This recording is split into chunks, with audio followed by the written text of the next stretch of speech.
Emma. By Jane Austen. Book 1. Chapter 10. Though now the middle of December, there had yet been no weather to prevent the young ladies from tolerably regular exercise, and on the morrow, Emma had a charitable visit to pay to a poor sick family, who lived a little way out of Highbury. Their road to this detached cottage was down Vicarage Lane, a lane leading at right angles from the broad, though irregular, main street of the place, and, as may be inferred, containing the blessed abode of Mr. Elton. A few inferior dwellings were first to be passed, and then, about a quarter of a mile down the lane rose the vicarage, an old and not very good house, almost as close to the road as it could be. It had no advantage of situation, but had been very much smartened up by the present proprietor, and, such as it was, there could be no possibility of the two friends passing it without a slackened pace and observing eyes. Emma's remark was, "There it is. There go you and your riddle book one of these days." Harriet's was, "Oh, what a sweet house! How very beautiful! There are the yellow curtains that Miss Nash admires so much." "I do not often walk this way now," said Emma, as they proceeded, "but then there will be an inducement, and I shall gradually get intimately acquainted with all the hedges, gates, pools and pollards of this part of Highbury." Harriet, she found, had never in her life been inside the vicarage, and her curiosity to see it was so extreme, that, considering exteriors and probabilities, Emma could only class it, as a proof of love, with Mr. Elton's seeing ready wit in her. "I wish we could contrive it," said she, "but I cannot think of any tolerable pretence for going in, no servant that I want to inquire about of his housekeeper, no message from my father." She pondered, but could think of nothing. After a mutual silence of some minutes, Harriet thus began again. "I do so wonder, Miss Woodhouse, that you should not be married, or going to be married. So charming as you are. Dash." Emma laughed, and replied, "My being charming, Harriet, is not quite enough to induce me to marry. I must find other people charming, one other person at least. And I am not only not going to be married, at present, but have very little intention of ever marrying at all." "Ah! So you say, but I cannot believe it.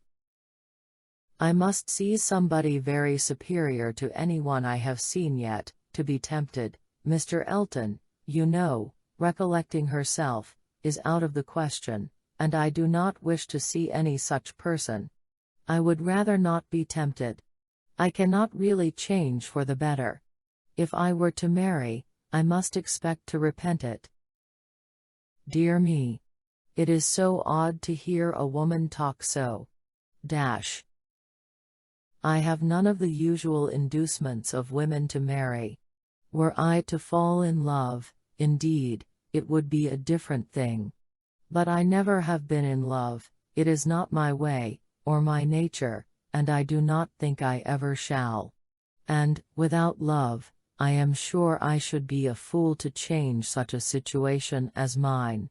Fortune I do not want, employment I do not want, consequence I do not want. I believe few married women are half as much mistress of their husband's house as I am of Hartfield, and never could I expect to be so truly beloved and important, so always first and always right in any man's eyes as I am in my father's. But then, to be an old maid at last, like Miss Bates. That is as formidable an image as you could present, Harriet, and if I thought I should ever be like Miss Bates. So silly, so satisfied, so smiling, so prosing, so undistinguishing and unfastidious, and so apt to tell everything relative to everybody about me, I would marry tomorrow. But between us, I am convinced there never can be any likeness, except in being unmarried. But still, you will be an old maid. And that's so dreadful. Never mind, Harriet, I shall not be a poor old maid, and it is poverty only which makes celibacy contemptible to a generous public. A single woman, with a very narrow income, must be a ridiculous, disagreeable old maid. The proper sport of boys and girls, but a single woman, of good fortune, is always respectable, and may be as sensible and pleasant as anybody else. And the distinction is not quite so much against the candor and common sense of the world as appears at first, for a very narrow income has a tendency to contract the mind, and sour the temper. Those who can barely live, and who live perforce in a very small, and generally very inferior, society, may well be illiberal and cross. This does not apply, however, to Miss Bates. She is only too good-natured and too silly to suit me, but, in general, she is very much to the taste of everybody, though single and though poor. Poverty certainly has not contracted her mind. I really believe, if she had only a shilling in the world, she would be very likely to give away sixpence of it, and nobody is afraid of her. That is a great charm. Dear me! But what shall you do? How shall you employ yourself when you grow old? If I know myself, Harriet, mine is an active, busy mind, with a great many independent resources, and I do not perceive why I should be more in want of employment at 40 or 50 than 21. Woman's usual occupations of hand and mind will be as open to me then as they are now, or with no important variation. If I draw less, I shall read more. If I give up music, I shall take to carpet work. And as for objects of interest, objects for the affections, which is in truth the great point of inferiority, the want of which is really the great evil to be avoided in not marrying, I shall be very well off, with all the children of a sister I love so much, to care about. There will be enough of them, in all probability, to supply every sort of sensation that declining life can need. There will be enough for every hope and every fear, and though my attachment to none can equal that of a parent, it suits my ideas of comfort better than what is warmer and blinder. My nephews and nieces. I shall often have a niece with me. Do you know Miss Bates's niece? That is, I know you must have seen her 100 times, but are you acquainted? Oh, yes, we are always forced to be acquainted whenever she comes to Highbury. By the by, that is almost enough to put one out of conceit with a niece. Heaven forbid, at least, that I should ever bore people half so much about all the Knightleys together, as she does about Jane Fairfax. One is sick of the very name of Jane Fairfax. Every letter from her is read 40 times over, her compliments to all friends go round and round again, and if she does but send her aunt the pattern of a stomacher, or knit a pair of garters for her grandmother, one hears of nothing else for a month. I wish Jane Fairfax very well, but she tires me to death. They were now approaching the cottage, and all idle topics were superseded. Emma was very compassionate, and the distresses of the poor were as sure of relief from her personal attention and kindness, her counsel and her patience, as from her purse. She understood their ways, could allow for their ignorance and their temptations, had no romantic expectations of extraordinary virtue from those for whom education had done so little, entered into their troubles with ready sympathy, and always gave her assistance with as much intelligence as goodwill. In the present instance, it was sickness and poverty together which she came to visit, and after remaining there as long as she could give comfort or advice, she quitted the cottage with such an impression of the scene as made her say to Harriet, as they walked away, "These are the sights, Harriet, to do one good. How trifling they make everything else appear. I feel now as if I could think of nothing but these poor creatures all the rest of the day, and yet, who can say how soon it may all vanish from my mind?" "Very true," said Harriet. "Poor creatures. One can think of nothing else." "And really, I do not think the impression will soon be over," said Emma, as she crossed the low hedge and tottering footstep which ended the narrow, slippery path through the cottage garden, and brought them into the lane again. "I do not think it will," stopping to look once more at all the outward wretchedness of the place, and recall the still greater within. "Oh, dear, no," said her companion. They walked on. The lane made a slight bend, and when that bend was passed, Mr. Elton was immediately in sight, and so near as to give Emma time only to say farther, "Ah, Harriet, here comes a very sudden trial of our stability in good thoughts. Well," smiling, "I hope it may be allowed that if compassion has produced exertion and relief to the sufferers, it has done all that is truly important. If we feel for the wretched, enough to do all we can for them, the rest is empty sympathy, only distressing to ourselves." Harriet could just answer, "Oh, dear, yes," before the gentleman joined them. The wants and sufferings of the poor family, however, were the first subject on meeting. He had been going to call on them. His visit he would now defer, but they had a very interesting parley about what could be done and should be done. Mr. Elton then turned back to accompany them. To fall in with each other on such an errand as this, thought Emma, to meet in a charitable scheme, this will bring a great increase of love on each side.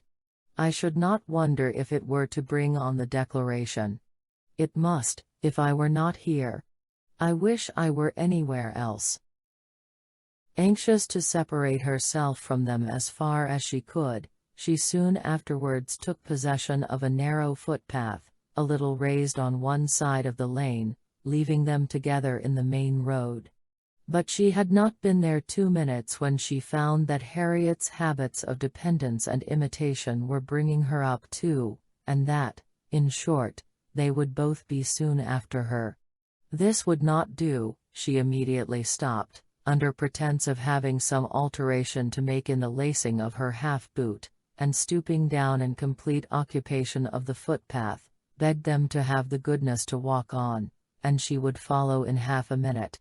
They did as they were desired, and by the time she judged it reasonable to have done with her boot, she had the comfort of farther delay in her power, being overtaken by a child from the cottage, setting out, according to orders, with her pitcher, to fetch broth from Hartfield. To walk by the side of this child, and talk to and question her, was the most natural thing in the world, or would have been the most natural, had she been acting just then without design, and by this means the others were still able to keep ahead, without any obligation of waiting for her. She gained on them, however, involuntarily. The child's pace was quick, and theirs rather slow, and she was the more concerned at it, from their being evidently in a conversation which interested them. Mr. Elton was speaking with animation, Harriet listening with a very pleased attention, and Emma, having sent the child on, was beginning to think how she might draw back a little more, when they both looked around, and she was obliged to join them. Mr. Elton was still talking, still engaged in some interesting detail, and Emma experienced some disappointment when she found that he was only giving his fair companion an account of the yesterday's party at his friend Cole's, and that she was come in herself for the Stilton cheese, the North Wiltshire, the butter, the celery, the beetroot, and all the dessert. This would soon have led to something better, of course, was her consoling reflection. Anything interests between those who love, and anything will serve as introduction to what is near the heart. If I could but have kept longer away.